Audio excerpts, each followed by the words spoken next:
ಬಂಡೆಯಿಂದ ಗ್ಯಾಪ್ನ ಇತ್ತು. ಬಂಡೆ ನನ್ನ ಹೆಸರು ಬಂಡೆ, ಅದು ಬಂಡೆ ಇದು ಅಂತಾರೆ. ಕೆಲವ್ರು ಹೇಳ್ತಾರೆ ಬಂಡೆ, ಯಾವೊಂದು ಬಂಡೆ ಇಲ್ಲ ಸರ್.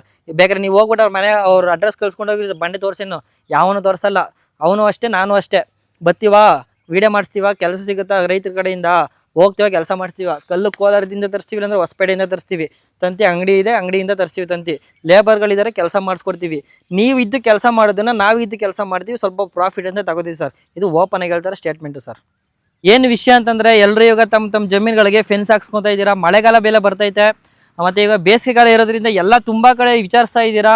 ಕಡಿಮೆ ಪ್ರೈಸಲ್ಲಿ ನಾವು ಮಾಡ್ಕೊಡ್ತೀವಿ. ಎಷ್ಟಪ್ಪ ರೇಟು ಅಂದರೆ ಸರ್, ನಿಮಗೆ ನೋಡಿ, ಟಾಟಾ ತಂತಿ 1 2 3 4 5 6 ಲೈನ್ ಟಾಟಾ ತಂತಿ ಬರುತ್ತೆ. ನಿಮಗೆ ಜಿಂಕ್ ಕೋಟಿಂಗ್ ಇರುತ್ತೆ, 14x14 ಇರುತ್ತೆ. 7 ಅಡಿ ಹಸಿಕಲ್ ಬರುತ್ತೆ. 2 ಅಡಿ ಉಣ್ತೀವಿ, ಅಥವಾ 1.5 ಅಡಿ ಸಾಕೋದ್ರೆ 1.5 ಅಡಿ ಉಣ್ತೀವಿ. 6 ಲೈನು ಟಾಟಾ ತಂತಿ ಬರುತ್ತೆ. ಇದಕ್ಕೆ ಬರೀ 750 ರೂಪಾಯಿ. ಆಲ್ ಓವರ್ ಕರ್ನಾಟಕ ಯಾವುದೇ ಜಾಗದಲ್ಲಿರಲಿ, ಯಾವುದೇ ಮೂಲೆ ಇರಲಿ, ಬೆಟ್ಟದ ಕೆಳಗಡೆ ಇರಲಿ, ಗುಡ್ಡದ ಕೆಳಗಡೆ ಇರಲಿ, ಬರೀ 750 ರೂಪಾಯಿಗೆ ಟ್ರಾನ್ಸ್ಪೋರ್ಟ್, ಇನ್ಸ್ಟಾಲೇಷನ್, ಫುಡ್ಡು, ಪೋಲು, ತಂತಿ, A to Z ಎಲ್ಲ ನಮ್ಮದೇ ಇರುತ್ತೆ ಸರ್. ಕಾಂಟ್ಯಾಕ್ಟ್ ಮಾಡಿ ಸರ್. ಇನ್ನೂ ಮಾಹಿತಿ ಬೇಕು ಅಂದರೆ ಈ ವಿಡಿಯೋ ಪೂರ್ತಿ ನೋಡಿ ಸರ್, ಮಾಹಿತಿ ಕೊಡ್ತೀನಿ. ಕಲ್ಲುಗಳು ಬಂದು ಕೋಲಾರದಿಂದ ಇಂಪೋರ್ಟ್ ಮಾಡ್ಕೊತೀವಿ, ಟೇಕಲ್ಲಿಂದ. ಪ್ಯೂರ್ ಹಸಿಕಲ್ಲಾಗಿರುತ್ತೆ, ಯಾವುದೇ ಕಾರಣಕ್ಕೆ ಹೊಡೆದೋಗಲ್ಲ. ಇನ್ನೊಂದು, ಕೆಲವ್ರು ಕೇಳ್ತಾರೆ ಸುಟ್ಕಲ್ಲು ಬೆಟರ್ ಅಂತ ಹೇಳ್ತಾರೆ. ಸರ್, ಸುಟ್ಕಲ್ಲು ಹೊಡೆದೋಗುತ್ತೆ ಬೇಗ. ಏನಕ್ಕೆ ಅಂತಂದರೆ, ಫಾರ್ ಎಕ್ಸಾಂಪಲ್ ನೀವು ಏನಾದರೂ ಒಂದು ವಸ್ತುನ, ಯಾವುದಾದ್ರೂ ವಸ್ತುನ ಹೋಗ್ಬಿಡುತ್ತೆ ಅದು ಬೇಗ. ಬಟ್ ಇದು ಸುಟ್ಕಲ್ಲು ಹಾಕ್ಕೊಂಡ್ರೆ ಬೇಗ ಹೊಡೆದೋಗ್ಬಿಡುತ್ತೆ. ಲಾರಿಯಿಂದ ಕೆಳಗಡೆ ಇಳಿಬೇಕಾದ್ರೆ ಹೊಡೆದೋಗ್ಬಿಡುತ್ತೆ. ಇದನ್ನು ಲಾರಿಯಿಂದ ಕೆಳಗಡೆ ಎತ್ತಾಕ್ತಾರೆ, ಏನೂ ಆಗಲ್ಲ, ಏನು ಸಹ ಆಗಲ್ಲ. ಮತ್ತು ತಂತಿ ಬಂದು ಸರ್ ನಿಮಗೆ ಜಿಂಕ್ ಕೋಟಿಂಗ್ ಆಗಿರುತ್ತೆ. 25 years ವ್ಯಾರಂಟಿ ಬರುತ್ತೆ. ಕೆಲವ್ರು ಹೇಳ್ತಾರೆ ಸರ್ 10 ವರ್ಷನೂ ವ್ಯಾರಂಟಿ ಬರಲ್ಲ ಅಂತ, ಅದನ್ನೇ ಅವರು ಹಾಕ್ತಾರೆ. ಬಟ್ ನಾವು ಆ ಥರ ಇಲ್ಲ ಸರ್, ವ್ಯಾರಂಟಿ ಕಾರ್ಡ್ ಸಮೇತ ನಾವು ಕೊಡ್ತೀವಿ, ವಿತ್ ವ್ಯಾರಂಟಿ ಸರ್ಟಿಫಿಕೇಟ್ 25 years ನಾವು ಕೊಡ್ತೀವಿ. ಅವ್ರು ಹೇಳ್ತಾರೆ 10 ವರ್ಷ ಬಾಳಿಕೆ ಬರಲ್ಲ ಸರ್ ಅಂತ. ಬೇರೆಯವರು ಅದನ್ನೇ ಹಾಕ್ತಾರೆ, ಬಟ್ ಆ ಥರ 10 ವರ್ಷ ಬರುತ್ತೆ ಸರ್ ಅಂತ ಹೇಳ್ತಾರೆ. ಇಲ್ಲ ಸರ್, 25 ವರ್ಷ 100% ಬಂದೇ ಬರುತ್ತೆ. ಯಾಕೆ ಅಂದರೆ, ಮೇನ್ ರೀಸನ್ ಏನಕ್ಕೆ ಅಂತಂದರೆ, ಬ್ಲೂ ಕಲರ್ ಜಿಂಕ್ ಕೋಟಿಂಗ್ ಆಗಿರೋದ್ರಿಂದ ತುಂಬ ವರ್ಷ ಬಾಳಿಕೆ ಬರುತ್ತೆ ಸರ್. ಇದು ಆ ಥರ 10 ವರ್ಷ 5 ವರ್ಷಕ್ಕೆಲ್ಲ ಟಾಟಾ ಹಾಕ್ಸ್ಕೊಳ್ಳೋದು ಯಾರು ಇದು ಮಾಡಲ್ಲ ಟಾಟಾದವರು. ಅದಕ್ಕೆ ಟಾಟಾದವರು ಚೆನ್ನಾಗಿ ಮಾಡ್ತಾ ಇದ್ದಾರೆ. ಬ್ಲೂ ಕಲರ್ ಅಂತಂದರೆ ಅದು ಮೂವಿಂಗ್ ಚೆನ್ನಾಗಿದೆ, ಮತ್ತು ಇನ್ನೊಂದು ಕ್ವಾಲಿಟಿನೂ ಚೆನ್ನಾಗಿದೆ ಸರ್. ಸೊ ಹಾಗಾಗಿ 25 ವರ್ಷ 100% ಬರುತ್ತೆ. ಮತ್ತು ಲೇಬರ್ಸು ಅಷ್ಟೇ ಸರ್, ನಮ್ಮ ಹತ್ರ ಒಂದು 20-25 ಜನ ಲೇಬರ್ಸ್ ಅವರೇ. 2 ಬ್ಯಾಚ್ ಮಾಡಿಬಿಟ್ಟಿದ್ದೀವಿ. ವರ್ಕ್ ಇಮಿಡಿಯೇಟಾಗಿ ಮಾಡಬೇಕು ಸರ್. ನಮ್ಮದು ಸ್ವಲ್ಪ ಹದ್ದುಬಸ್ತು ಇವಾಗ ಕಟ್ಟಿದ್ದೀವಿ, ಪಕ್ಕದವ್ರದ್ದು ಗಲಾಟೆ ನಡೀತಾ ಇದೆ ಸರ್, ಹಂಗೆ ಆ ಥರ ಈ ಥರ ಅಂತ ಹೇಳಿದಾಗ ನಾವೇನು ಮಾಡ್ತೀವಿ, ಇವಾಗ ಎಮರ್ಜೆನ್ಸಿಗೆ ಲೇಬರ್ ಇರಿಸ್ತಾರಲ್ಲ, ಆ ಲೇಬರ್ನ ಇಮಿಡಿಯೇಟಾಗಿ ಕಳಿಸ್ಕೊಟ್ಟು ವರ್ಕ್ ಸ್ಟಾರ್ಟ್ ಮಾಡ್ಕೊಡ್ತೀವಿ. ಮತ್ತು ನಿಮ್ಮದು 1 ಎಕರೆ 2 ಎಕರೆ ಆ ಥರ ಇದ್ದರೆ 1 ದಿನ ಅಥವಾ 2 ದಿನದಲ್ಲಿ ಕಂಪ್ಲೀಟ್ ಮಾಡಿಕೊಡ್ತೀವಿ. 5-6 ಎಕರೆ ಅಂತಂದರೆ 4 ದಿನ ಬೇಕಾಗುತ್ತೆ. ಮತ್ತು ಪೇಮೆಂಟು ಅಷ್ಟೇ ಸರ್, ನಾವು ಬರ್ತೀವಿ, ನಿಮ್ಮ ಜಾಗ ಎಲ್ಲಿ ಲೊಕೇಶನ್ ಸೆಂಡ್ ಮಾಡಬೇಕಾಗುತ್ತೆ, ಫೋನ್ ಮಾಡಿಬಿಟ್ಟು ಬರ್ತೀವಿ, ವಿಸಿಟ್ ಮಾಡ್ತೀವಿ, ಜಾಗ ನೋಡ್ತೀವಿ, ಅಳತೆ ಮಾಡ್ತೀವಿ. ಸರ್ ಇಷ್ಟು ಕಲ್ಲು ಬೇಕಾಗುತ್ತೆ, ಒಂದು ಕಲ್ಲಿಗೆ ಇಷ್ಟು ಸರ್. ಕಲ್ಲಿಂದ ಕಲ್ಲಿಗೆ ಆಲ್ರೆಡಿ ಡಿಸ್ಟೆನ್ಸ್ ಇರುತ್ತೆ. ಒಂದು ಕಲ್ಲಿಗೆ ಸರ್ ನಿಮಗೆ 7 ಅಡಿ ಕಂಬ 6 ಲೈನ್ ತಂತಿ 750 ರೂಪಾಯಿ ಆಗುತ್ತೆ. ಮೆಶ್ ಬೇಕಾ, ಅದಕ್ಕೆ ಇಷ್ಟ ಆಗುತ್ತೆ. ಟಾಟಾ ಮೆಶ್ ಬೇಕಾ, ಅದಕ್ಕೆ ಇಷ್ಟ ಆಗುತ್ತೆ. ನೋಡಿ ಸರ್, ಇಲ್ಲ ಜಮೀನು ಇದೆಯಲ್ಲ, ಇದು ಬಂದು ಇವಾಗ ನಿಮಗೆ 1.5 ಎಕರೆ ಇದೆ. ಇದು ಅಗಲ ಕಮ್ಮಿ ಇದೆ, ಉದ್ದ ಜಾಸ್ತಿ ಇದೆ.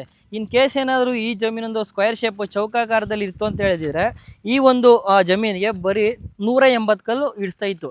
ಇದೇನಾಗಿದೆ, ಅಗಲ ಕಮ್ಮಿ ಉದ್ದ ಜಾಸ್ತಿ ಇರೋದ್ರಿಂದ ಅಗಲ ಬಂದು ಇದು 150 ಅಡಿ ಇದೆ, ಉದ್ದ ಬಂದು 800 ಅಡಿ ಇದೆ. ಸೊ ಹಾಗಾಗಿ ಇದಕ್ಕೆ 330 ಕಲ್ಲು ಇಡಿಸಿದೆ. ಈ ಥರ ನಿಮ್ದೇನೋ ಸ್ಕ್ವೇರ್ ಶೇಪ್ ಇದ್ದರೆ ಕಮ್ಮಿ ಅಮೌಂಟ್ ಆಗುತ್ತೆ, ಕಮ್ಮಿ ಕಲ್ಲುಗಳು ಕೂಡ ಬೀಳುತ್ತೆ ಸರ್. ಸರ್ ಎಷ್ಟು ವರ್ಷದಿಂದ ವರ್ಕ್ ಮಾಡ್ತಾ ಇದ್ದೀರಾ ನೀವು? ಸರ್ ನಾನು ಬಂದು ಇವಾಗ ಪ್ರೆಸೆಂಟ್ ಒಂದು 8 ವರ್ಷ ಆಯಿತು. ನಮ್ಮ ತಂದೆಯವ್ರು ವರ್ಕ್ ಮಾಡ್ತಾಯಿದ್ರು. ಅವರು ಅಂದರೆ ನಮ್ಮ ತಾತವ್ರ ತಂದೆಯವರೆಲ್ಲ ಇದೇ ವರ್ಕ್ ಮಾಡ್ತಾ ಇದ್ದಿದ್ದು. ಅವ್ರನ್ನ ನೋಡಿ ನಾವು ಇನ್ಸ್ಪೈರ್ ಆಗಿ ಈ ಥರ ನಾವೊಂದು ಮಾಡೋಣ ಬಿಸ್ನೆಸ್ ಅಂತೇಳಿ. ರೈತರಿಗೆ ಒಳ್ಳೇದಾಗುತ್ತೆ. ಕೆಲವು ಕಡೆ ಫೆನ್ಸಿಂಗ್ ಮಾಡೋರೇ ಕಮ್ಮಿ, ಎಲ್ಲೂ ಸಿಗ್ತಾ ಇರಲಿಲ್ಲ. ಬಟ್ ನಾವು ಇವಾಗ ಫೆನ್ಸಿಂಗ್ ಅಂತ ಬಂದಾಗಿಂದ ತುಂಬ ಕಡೆ ಮಾಡ್ತಾಯಿದ್ದೀವಿ, ತುಂಬ ವರ್ಕ್ ಮಾಡಿದ್ದೀವಿ ಸರ್. ಎಂಟೈರ್ ಕರ್ನಾಟಕದಲ್ಲಿ ಎಲ್ಲ ಕಡೆ ನಾವು ಕೆಲಸ ಮಾಡಿಕೊಡ್ತಾಯಿದ್ದೀವಿ. ಒಂದು ಒಳ್ಳೆ ಕೆಲಸ ಅಂತ ಹೇಳ್ಬೋದು ಸರ್. ಯಾಕಂದರೆ ರೈತರಿಗೂ ಉಪಯೋಗ ಆಗುತ್ತೆ ಇದರಿಂದ. ಮತ್ತು ಬೆಂಗಳೂರಲ್ಲಿ ಎಲ್ಲ ಇರ್ತಾರೆ, ಕಮರ್ಷಿಯಲ್ ಲ್ಯಾಂಡ್ಗಳು ತೊಗೊಂಡಿರ್ತಾರೆ, ಸೈಟ್ಗಳು ತೊಗೊಂಡಿರ್ತಾರೆ. ಇದಕ್ಕೆಲ್ಲ ಒಂದು ಬಂದೋಬಸ್ತ್ ಅಂತ ಮಾಡ್ಕೊಳಕ್ಕೆ ನಾವು ಇದ್ದೀವಿ. ನಮ್ಮನ್ನು ಕಾಂಟ್ಯಾಕ್ಟ್ ಮಾಡಿ ಸರ್, ಬಂದು ಮಾಡಿಕೊಡ್ತೀವಿ ಸರ್. ಸರ್ ಇಲ್ಲಿವರೆಗೂ ಯಾವ ಡಿಸ್ಟ್ರಿಕ್ಟ್ ಮಾಡಿದ್ದೀರಾ ವರ್ಕ್? ಸರ್ ಎಂಟೈರ್ ಕರ್ನಾಟಕ, ಮತ್ತು ಇನ್ನೊಂದು ಡಿಸ್ಟ್ರಿಕ್ಟ್ ವೈಸ್ ಅಂತ ಬೇಡ, ಸ್ಟೇಟ್ ವೈಸ್ ಅಂತ ಹೋದರೆ ಆಂಧ್ರದಲ್ಲೂ ಮಾಡಿದ್ದೀವಿ, ತಮಿಳ್ನಾಡಲ್ಲೂ ಕೂಡ ಮಾಡಿದ್ದೀವಿ. ಸರ್ ಇದೇನು ಸರ್ ಇಲ್ಲೆಲ್ಲ ಕಾಂಕ್ರೀಟ್ ಹಾಕ್ಬಿಟ್ಟಿದ್ದೀರಲ್ಲ, ಯಾಕೆ? ಸರ್ ಏನಕ್ಕೆ ಅಂದರೆ, ಇಲ್ಲಿ ಒಂದು ಫುಲ್ ಬಂಡೆ ಇತ್ತು. ಇಲ್ಲಿ ಇಷ್ಟು ಈ ಬಯಲು ಸ್ವಲ್ಪ ಬಂಡೆ ಇತ್ತು, ಒಂದು 2-3 ಗುಂಟೆ ಗುಂಡಿ ಹೋಗ್ತಾ ಇರಲಿಲ್ಲ. ಅದಕ್ಕೆ 1.5 ಅಡಿವರೆಗೂ ಕಲ್ಲುಗಳನ್ನ ನಿಲ್ಲಿಸ್ಬಿಟ್ಟು ಅದರೊಳಗಡೆ ಕಾಂಕ್ರೀಟ್ ಹಾಕ್ಬಿಟ್ಟು ಕಂಬ ನಿಲ್ಲಿಸ್ಕೊಟ್ಟಿದ್ದೀವಿ. ಮತ್ತು ಸರ್ ಕೆಲವ್ರು ಹೇಳ್ತಾರೆ ಸಿಮೆಂಟ್ ಕಂಬ ಉತ್ತಮ ಅಂತಾರೆ, ಕೆಲವ್ರು ಹೇಳ್ತಾರೆ ಕಬ್ಬಣದ ಕಂಬ ಉತ್ತಮ ಅಂತ ಹೇಳ್ತಾರೆ. ಕಬ್ಬಣ ಒಂದು ತಿಕ್ಕಿಡ್ದೋಗುತ್ತೆ, ಸಿಮೆಂಟ್ ಬಂದು ಕೆಳಗಡೆ ಇರ್ತೀವಲ್ಲ, ಅದು ಮಣ್ಣು ತಿನ್ಕೊಂಬಿಡುತ್ತೆ. ಸೊ ಅದು 2 ಯೂಸ್ ಬರೋಲ್ಲ. ಕಂಬ ಸರ್ ನಿಮಗೆ ಏನಾದರೂ ಆಗಿರಲಿ, ಇನ್ ಕೇಸ್ ಏನಾದರೂ ಕಟ್ ಆಯಿತಾ, ಏನಕ್ಕಾದ್ರೂ ಒಂದು ಯೂಸ್ ಆಗುತ್ತೆ, ಎಲ್ಲ ಚೂರು ಆಗುತ್ತೆ. ಏನಕ್ಕಾದ್ರೂ ಬೋರ್ಡ್ರಸ್ ಆಗುತ್ತೆ ಸರ್, ಪಾಯಿಗೆ ಹಾಕೊಬೋದು ನೀವು. ಆ ಥರ ಒಂದು ಕಲ್ಲು ಒಂದು ಚೂರು ವೇಸ್ಟ್ ಆಗಲ್ಲ. ಡಬಲ್ ಕಲ್ ಕೊಟ್ಟಿದ್ದೀರಲ್ಲ ಸರ್ ನೋಡಿ, ಇಲ್ಲಿ ಡಬಲ್ ಕಲ್ ಏನಕ್ಕೆ ಅಂತ ಒಂದು ಒಳ್ಳೆ ಕ್ವಶನ್ ಕೇಳಿದ್ರೆ, ಇಲ್ಲಿ ನೋಡಿ ಸರ್, ತಂತಿ ಎಷ್ಟು ಬಿಗಿ ಇದೆ. ನೋಡಿ ನಾನು ತಂತಿ ಮೇಲೆ ನಿಂತ್ಕೊತೀನಿ, ಕಟ್ಟಾಗಲ್ಲ. ಎಷ್ಟು ಸ್ಟ್ರಾಂಗ್ ಇರುತ್ತೆ ಅಂದರೆ ತಂತಿ ಅಷ್ಟು ಆ ಥರ. ಏನಕ್ಕೆ ರೀಸನ್ ಅಂದರೆ ನೋಡಿ, ನಾವು ಈ ಲೆಂತ್ ಹೆವಿ ಇದೆ, ಇದು ಸಿಕ್ಕಾಪಟ್ಟೆ ಲೆಂತ್ ಇದೆ. ಸೊ ಇದನ್ನು 8 ಕಲ್ಲಿಗೆ ಈ ಥರ ಡಬಲ್ ಕೋಲ್ ಕೊಟ್ಟಿದ್ದೀವಿ. ಯಾಕೆಂದರೆ ಈ ಕಡೆಯಿಂದ ಬರೋ ತಂತಿ ಪ್ರೆಸರು ಮತ್ತು ಈ ಕಡೆಯಿಂದ ತಂತಿ ಪ್ರೆಸರ್ ಬರುತ್ತಲ್ಲ, ಸೆಂಟ್ರಲ್ ಎಲ್ಲೂ ಲೂಸ್ ಆಗಬಾರ್ದು. ನೋಡಿ ಎಷ್ಟು ಟೈಟ್ ಇರುತ್ತೆ, ನೋಡಿ ಎಷ್ಟು ಟೈಟಾಗಿ ಬರುತ್ತೆ. ಈ ಥರ ಸಪೋರ್ಟ್ಗಳು ಕೊಡೋದ್ರಿಂದ ಉತ್ತಮ ಅನಿಸುತ್ತೆ. ಏನಕ್ಕೆ ಅಂದರೆ ಇನ್ನೊಂದು ಮಳೆಗಾಲದಲ್ಲಿ ನೋಡಿ, ಈ ಕಲ್ಲು ಇಲ್ಲ ಅಂದಿದ್ದರೆ, ಈ ಕಲ್ಲುಗಳು ನಾವು ಸಪೋರ್ಟ್ ಕಲ್ಲು ಕೊಡಲಿಲ್ಲ ಅಂದಿದ್ರೆ ಲೈನಲ್ಲಿ ಎಲ್ಲೂ ಈ ಕಂಬ ಇರುತ್ತಲ್ಲ, ಸ್ಟ್ಯಾಂಡಿಂಗ್ ಕಂಬ ಸ್ವಲ್ಪ ಬೆಂಡ್ ಆಗ್ತಾ ಇತ್ತು ಈ ಕಂಬಗಳು. ಸೊ ಹಾಗಾಗಿ ಸಪೋರ್ಟ್ ಕಂಬ ಈ ಥರ ಒಂದು ಕೊಟ್ಟರೆ ಕಲ್ಲಿಂದ ಕಲ್ಲಿಗೆ 6 ಅಡಿ ಡಿಸ್ಟೆನ್ಸ್ ಕೊಟ್ಟು ಈ ಥರ ನೀಟಾಗಿ ಕೊಡಿಸ್ಕೊಂಡ್ರೆ ಯಾವುದೇ ಕಾರಣಕ್ಕೂ ನಿಮಗೆ ಕಂಬಗಳು ಬೆಂಡ್ ಆಗೋದು, ತಂತಿ ಲೂಸ್ ಆಗೋದು ಏನೂ ಆಗಲ್ಲ ಸರ್. ಸೊ ಅದಕ್ಕೆ ಸರಿ ಕೆಲಸ ಮಾಡಿದ್ರೆ ಎಷ್ಟು ವರ್ಷ ಬಳಕೆ ಬರುತ್ತೆ ಸರ್? ಸರ್ ನೋಡಿ, ಇದು ಕೆಲಸ ಮಾಡಿ ಆಲ್ಮೋಸ್ಟ್ ಒಂದು 6-7 ತಿಂಗಳಾಯಿತು ನೋಡಿ, ಇನ್ನೂ ಹೊಸ ಕೆಲಸ ಥರ ಇದೆ ಲೊಕೇಶನ್ ನಿಮ್ಮ ಕೆಲಸ ಸರ್. ಇದು ಕೆಲಸ ಮಾಡಿರೋದು ರಾಮನಗರ ಮತ್ತು ಕನಕಪುರ ಹೋಗೋ ರೋಡಲ್ಲಿ ಚಿಕ್ಕಮುದ್ವಾಡಿ ಅಂತ. ಇದು ಕೆಲಸ ಮಾಡಿ ಒಂದು 6 ತಿಂಗಳಾಯಿತು ನೋಡಿ. ಕೆಲಸ ಇನ್ನೂ ಎಷ್ಟು ನೀಟಾಗಿದೆ. ಕೆಲವ್ರು ಹೇಳಿದ್ರು ನೋಡ್ಕೊಂಡು ಹೋಗೋರೆಲ್ಲ ಕಾಲ್ ಮಾಡಿದ್ದಾರೆ, ಅಲ್ಲಿ ಫ್ರಂಟಲ್ಲಿ ಬೋರ್ಡ್ ಹಾಕಿದೆ, ಕಾಲ್ ಮಾಡಿದ್ದಾರೆ, ವರ್ಕ್ ತುಂಬ ಚೆನ್ನಾಗಿ ಮಾಡಿದ್ದೀರಾ ಅಂತ ಕೂಡ ಹೇಳಿದ್ದಾರೆ ಸರ್. ಸರ್ ಇವಾಗ ಒಡವೆ ಅಂಗಡಿಗಳಲ್ಲಿ ಒಡವೆ ಸಿಕ್ಕಾಪಟ್ಟೆ ದುಬಾರಿ ಆಗ್ತಾಯಿದೆ. ಹಾಗೆ ಜಮೀನುಗಳು ಕೂಡ ಸಿಕ್ಕಾಪಟ್ಟೆ ಎಲ್ಲ ಕಡೆಯೂ ದುಬಾರಿ ಆಗ್ತಾಯಿದೆ.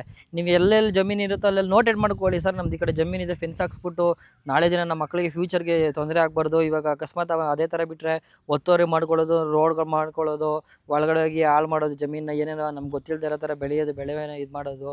ಅಕಸ್ಮಾತ್ ಬೆಳೆ ಬೆಳೆದಿರೋದನ್ನು ನಾಶ ಮಾಡ್ದವ್ರೆ, ನಾವು ಬೆಂಗಳೂರಲ್ಲಿ ಇರ್ತೀವಿ, ಜಮೀನು ಹತ್ರ ಯಾರು ಇಲ್ಲ ಅನ್ನೋರು ಈ ಥರ ಒಂದು ಫೆನ್ಸಿಂಗ್ ಮಾಡಿಸ್ಕೊಂಡ್ಬಿಟ್ರೆ ಒಂದು ಒಳ್ಳೆ ಉತ್ತಮ ಕೆಲಸ ಸರ್ ಅದು. ಏನಕ್ಕೆ ಅಂತಂದರೆ ಇವಾಗ ಒಡವೆ ನಾವು ಎಷ್ಟು ಸೇಫಾಗಿ ನೋಡ್ಕೊತೀವಿ, ಸೇಫ್ ಮಾಡ್ತೀವೋ, ಜಮೀನು ಕೂಡ ಅದೇ ಥರ ಒಂದು ಸೇಫಾಗಿ ನೋಡ್ಕೊಬೇಕು, ಸೇಫ್ ಕೂಡ ಮಾಡಬೇಕು. ಸಿಕ್ಕಾಪಟ್ಟೆ ಇವಾಗ ಇಲ್ಲೀಗಲ್ ಪ್ರಾಜೆಕ್ಟ್ಸ್ ಸಿಕ್ಕಾಪಟ್ಟೆ ಆಗ್ತಾಯಿದೆ. ಸೊ ಹಾಗಾಗಿ ಒಂದು ಒತ್ತುವರಿ ಆಗದೇ ಇರೋ ಥರ, ರೋಡ್ ದಾರಿ ಮಾಡ್ಕೊಳ್ದೇ ಇರೋ ಥರ, ನಿಮ್ಮ ಜಮೀನು ಹಾಳು ಮಾಡ್ಕೊಳ್ದೇ ಇರೋ ಥರ ಒಂದು ಫೆನ್ಸ್ ಹಾಕ್ಬಿಡಿ.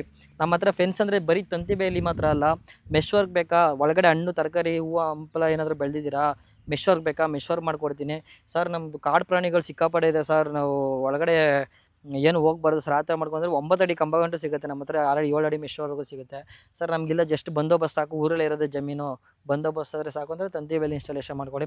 ಪ್ರತಿಯೊಂದು ಕಡೆಯೂ ಮಾಡ್ಕೊಡ್ತೀನಿ ಕೆಲಸ, ಇಲ್ಲ ಅಂತ ಹೇಳಲ್ಲ ಸರ್. ಡಿಸ್ಪ್ಲೇ ಮೇಲೆ ನನ್ನ ನಂಬರ್ ಬರ್ತಾ ಇರ್ತದೆ, ಕಾಂಟ್ಯಾಕ್ಟ್ ಮಾಡಿ. ಕೊಟೇಶನ್ ಬೇಕಾ, ಫೋನಲ್ಲೇ ಕೊಟೇಶನ್ ಕೊಡ್ತೀನಿ. ನಿಮ್ಮ ಜಮೀನು ಎಷ್ಟಿದೆ ಅಂತ ಹೇಳಿ, ಎಷ್ಟು ಸ್ಕ್ವೇರ್ ಫೀಟ್ ಬರುತ್ತೆ ಅಂತೇಳಿ, ಎಷ್ಟು ಫೀಟ್ ಬರುತ್ತೆ ಅಂತೇಳಿ ನಾನು ಫೋನಲ್ಲೇ ಕೊಟೇಶನ್ ಕೊಡ್ತೀನಿ. ಇಲ್ಲ ಸರ್ ಬಂದು ನಾನು ಇಮ್ಮಿಡಿಯೇಟಾಗಿ ವರ್ಕ್ ಸ್ಟಾರ್ಟ್ ಮಾಡಬೇಕು ಅಂದಾಗ ನಾನೇ ಖುದ್ದಾಗಿ ಬಂದು ವಿಸಿಟ್ ಮಾಡ್ತೀನಿ, ಲೊಕೇಶನ್ ಕಳಿಸಿ ವಿಸಿಟ್ ಮಾಡಿ ಸರ್, ಇಷ್ಟು ಕಲ್ಬೇಕು, ಇಷ್ಟ ಆಗುತ್ತೆ ಸರ್ ಅಂತ ಇಮಿಡಿಯೇಟ್ ಕೊಟೇಶನ್ ಕೊಟ್ಟು ಇಮಿಡಿಯೇಟಾಗಿ ವರ್ಕ್ ಸ್ಟಾರ್ಟ್ ಮಾಡ್ಕೊಡ್ತೀನಿ ಸರ್. ಸರ್ ಯಾವ್ಯಾವ ರೀತಿ ಜಾಗಗಳಿಗೆ ಫೆನ್ಸಿಂಗ್ ವರ್ಕ್ ಮಾಡಿಸ್ಬೋದು ಸರ್? ಸರ್ ಇಲ್ಲ, ಎಲ್ಲ ಥರ ಜಾಗಗಳಿಗೆ ಮನೆ ಸುತ್ತಮುತ್ತ ಹಾಕ್ಸೋಕ್ಕೆ ಅವ್ರ ಹತ್ರ ದುಡ್ಡು ಇರಲ್ಲ ಸರ್, ಕೆಲವ್ರ ಹತ್ರ ದುಡ್ಡು ಇರಲ್ಲ. ಸರ್ ನಮ್ಮ ಹತ್ರ ಸ್ವಲ್ಪ ಲೋ ಬಜೆಟ್ ಇದೆ, ಇದ್ರ ತಕ್ಕಂತೆ ಮಾಡಿಕೊಡಿ ಅಂತ ಹೇಳ್ಬಿಟ್ಟು ಕಾಂಪೌಂಡ್ ಮಾಡ್ಸೋಕ್ಕಾಗಲ್ಲ, ರೆಡಿ ಕಾಂಪೌಂಡ್ ಮಾಡ್ಸೋಕ್ಕಾಗಲ್ಲ. ಸೊ ಆ ಟೈಮಲ್ಲಿ ನಾವೇನು ಮಾಡ್ತೀವಿ ಸರ್, ಫೆನ್ಸಿಂಗ್ ಇದಕ್ಕೆ ಕಾಂಪೌಂಡಿಗೆ ಇದು ಏನು ಕಮ್ಮಿ ಇಲ್ಲ ಸರ್, ಇದು ಸ್ಟ್ರಾಂಗಾಗಿ ನಿಂತ್ಕೊಳ್ಳುತ್ತೆ, ಲೈಫ್ ಲಾಂಗ್ ಗ್ಯಾರಂಟಿ ಕೊಡ್ತೀನಿ. ಕಂಬಕ್ಕೆ ತಂದಿಗೆ 25 ವರ್ಷಕ್ಕೆ ಗ್ಯಾರಂಟಿ ಕೊಡ್ತೀನಿ. ಇನ್ನೇನು ಬೇಕು ಸರ್, ಆರಾಮಾಗಿ ಇದನ್ನೇ ಮಾಡಿಸ್ಕೊಂಡು ಸರ್ ಲೋ ಬಜೆಟಲ್ಲಿ.